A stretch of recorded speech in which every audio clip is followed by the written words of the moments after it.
इंदौर के भंवरकुआं थाना क्षेत्र के होटल में खुदकुशी करने वाले व्यापारी राजीव शर्मा के सुसाइड नोट में सनसनीखेज खुलासा हुआ है। यह खुलासा पुलिसिया सिस्टम पर बड़ा सवाल तो है ही, साथ ही पुलिसकर्मियों का काला सच भी उजागर करता है। इसके साथ ही बच्चों के लिए एक चिट्ठी भी मिली है, जिसमें एक पिता का मन को झकझोरने वाला आखिरी संदेश है। कलेजे को चीर के रखने वाली चिट्ठी में पिता ने दुनिया से जाने से पहले बच्चों को आशीर्वाद स्वरूप क्या दिया, आइए बताते हैं आपको विस्तार से। खाकी पर फिर आरोप लगे हैं, वजह बनी पैसा और निर्दोष की मौत। ये इंदौर के उन दो पुलिसकर्मियों की करतूत है जिनकी वजह से हंसता खेलता परिवार तबाह हो गया। व्यापारी को इतना धमकाया कि उसने होटल में फांसी लगा ली। मृतक और उसकी पत्नी को झूठे केस में जेल पहुंचा दिया। पुलिसकर्मियों का ये काला सच मरने से पहले व्यापारी ने अपने 5 पेज के सुसाइड नोट में लिखा है।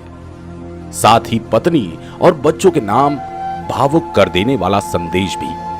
कोई भी पिता या पति अपने बच्चों और पत्नी को ऐसी अवस्था में नहीं छोड़कर जाते जैसे राजीव शर्मा छोड़कर गए।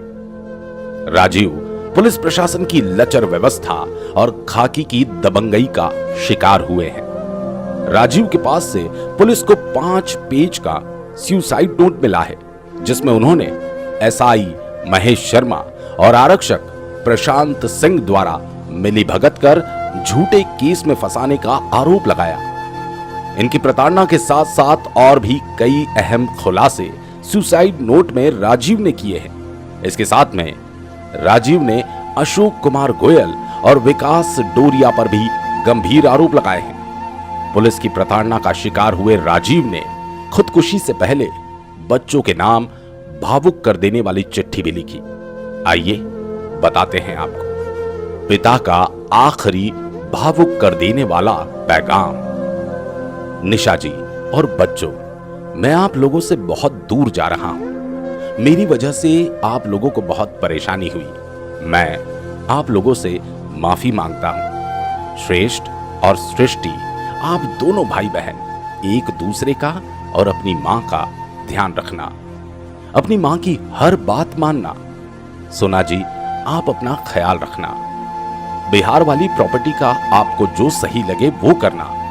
मेरा LIC में 7 लाख रुपए जमा है, वो निकाल कर श्रेष्ठ के लिए एक लैपटॉप और 5G मोबाइल दिला देना। सृष्टि को कान के लिए एक डायमंड का टॉप्स भी दिलवाना। ये मेरी तरफ से अपने बच्चों को अंतिम उपहार है। आप अपने लिए कान के और गले का हार बनवा लेना, उसे हमेशा पहनना। 2 लाख बड़ी दीदी का बकाया है, उन्हें दे देना और पिंकी दीदी को मेरी तरफ से 1 लाख की मदद कर देना, उसे आप कभी वापस मत लेना। श्रेष्ठ, आप पर एक जिम्मेदारी तो है ही, मां और बहन की। एक जिम्मेदारी और दे रहा हूं, उसे हो सके तो निभाना। अपने दादाजी और पिंकी दीदी बुआ का ख्याल रखना। आप दोनों भाई बहन खूब मन लगाकर पढ़ाई करना। आप दोनों खूब तरक्की करो, यही मेरी अंतिम शुभकामनाएं और आशीर्वाद है। आपका राजीव। प्रशांत सिंह परिहार यही कॉलोनी में रहता था और उससे पता नहीं उन लोगों की दोस्ती हुई और फिर मेरे को ज़्यादा उस बारे में नहीं आइडिया है कि क्या हुई क्या नहीं। फिर उसने पैसों के लालच में आके या जो भी उसको ब्लैकमेल करते रहे। फिर इनके शॉप में झाड़ू पोछा करने वाली बाई थी, उसको मोहरा बना के हम लोगों पे झूठा केस करवा दिया।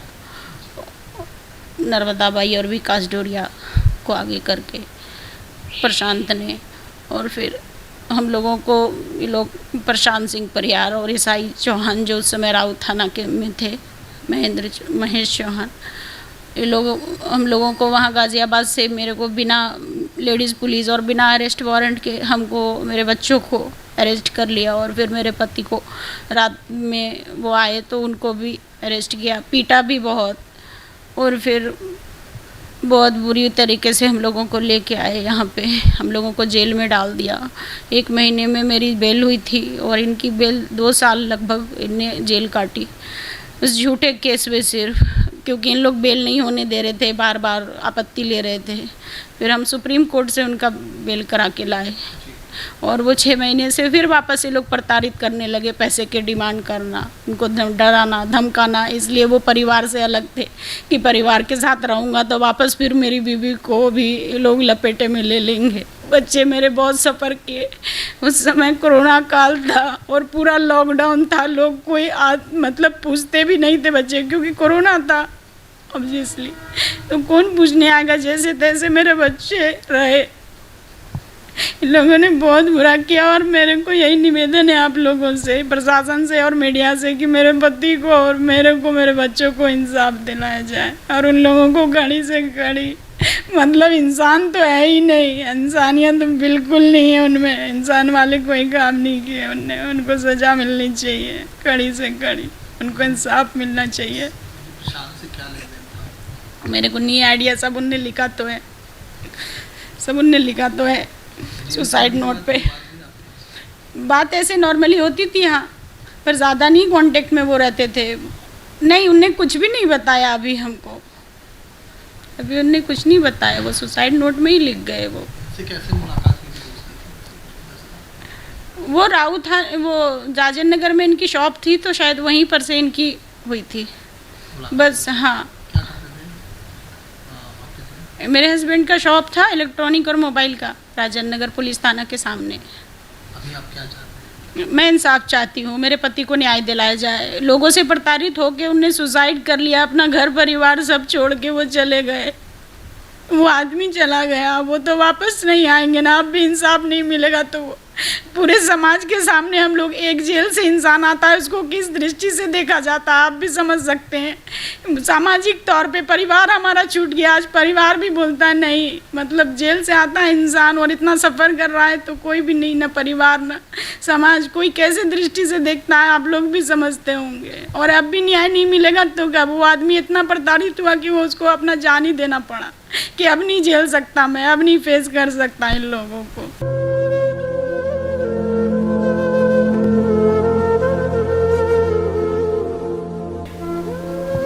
इन लोगों ने बहुत बुरा किया और मेरे को यही निवेदन है आप लोगों से, प्रशासन से और मीडिया से, कि मेरे पति को और मेरे बच्चों को इंसाफ दिलाया जाए।